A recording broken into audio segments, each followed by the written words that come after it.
আউযু বিল্লাহি মিনাশ শাইতানির রাজিম বিসমিল্লাহির রহমানির রহিম। বাংলাদেশ ইতিহাস ঐতিহ্য অনুসন্ধান ও গবেষণা কেন্দ্রে আজ দ্বিতীয় বর্ষে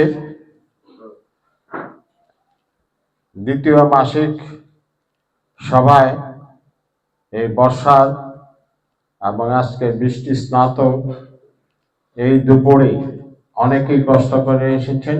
যারা এসেছেন এবং আমাদের সঙ্গে আছেন তাদের প্রতি আমার শ্রদ্ধা জানিয়ে আমার বক্তব্য শুরু করছি এবং ইসলামিক শুভেচ্ছা। আসসালামু আলাইকুম ওয়া রাহমাতুল্লাহি ওয়া বারাকাতুহু। আমাদের এই ইতিহাস ঐতিহ্য অনুসন্ধান ও গবেষণা কেন্দ্রটি আমরা যেদিন থেকে চালু করেছি আমরা কিন্তু চলতে চলতে শিখতেছি। প্রতিটা অনুষ্ঠানে আমার মনে হয় আমাদের যারা আমরা কাজ করি তাদের আমাদের কিছু জ্ঞান ও প্রজ্ঞা মনে হয় বৃদ্ধি পায়। সেজন্যই আমাদের কিছু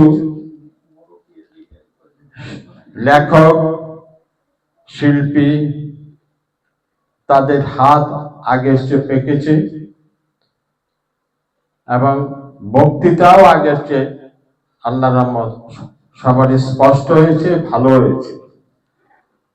আমি নিজে বৃদ্ধ মানুষ, আমার মধ্যে জড়তা আছে, শব্দ চয়নে অনেক সময় ভুলে যাই কি শব্দটা বলবো, শব্দটা মনে করেও আসে না।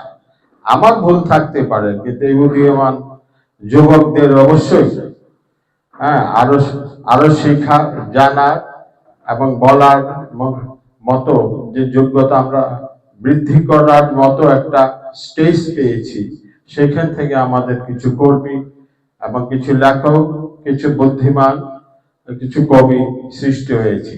তারই আলোকে আমাদের একজন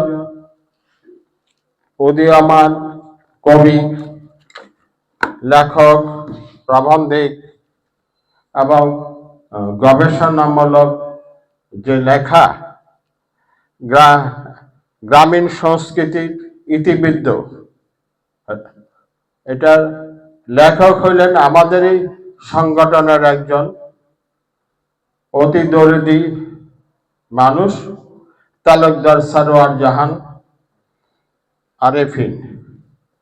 তার লেখা এই বইখানি আজকে আমাদের এখানে মরক উন্মোচন হবে। অনেকেই ছিলেন নিমন্ত্রিত অতিথি, কিন্তু আজকে বর্ষার সকাল থেকেই বৃষ্টি এবং বাতাসের ঝোড়ো হওয়ার কারণে অনেকে আমরা উপস্থিত হতে পারিনি। আশা করি তারা আস্তে আস্তে চলে আসবেন।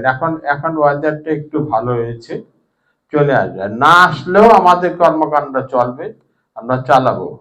তো সরওয়ার জাহান আলেফিনের এই বইখানি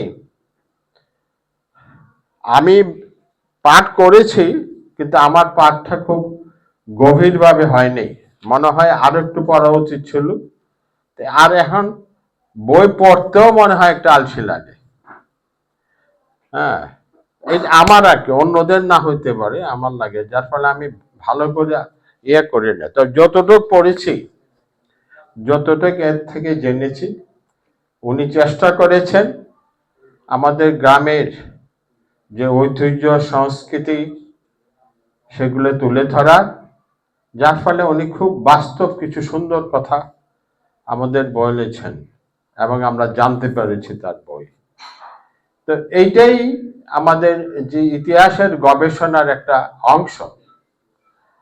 আমরা যাই পারি কিছু তো গবেষণা করে আনতে পারতেছি, তারই একটা উদ্যোগ এই লোক সংস্কৃতির ইতিবৃত্ত।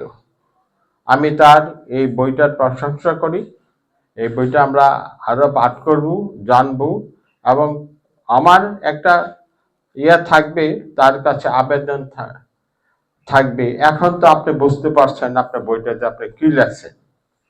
যদি মনে করেন আরো কিছু আছে লেখার, আরো কিছু তথ্য জানার, ইতিহাস জানার বা এই বই থেকে যেগুলা বাদ বাদ বাদ গেছে সেগুলা সংযোজন করার জন্য ইনশাল্লাহ আগামীতে আরো বড় কলবরে আপনি বইটি প্রকাশ করবেন।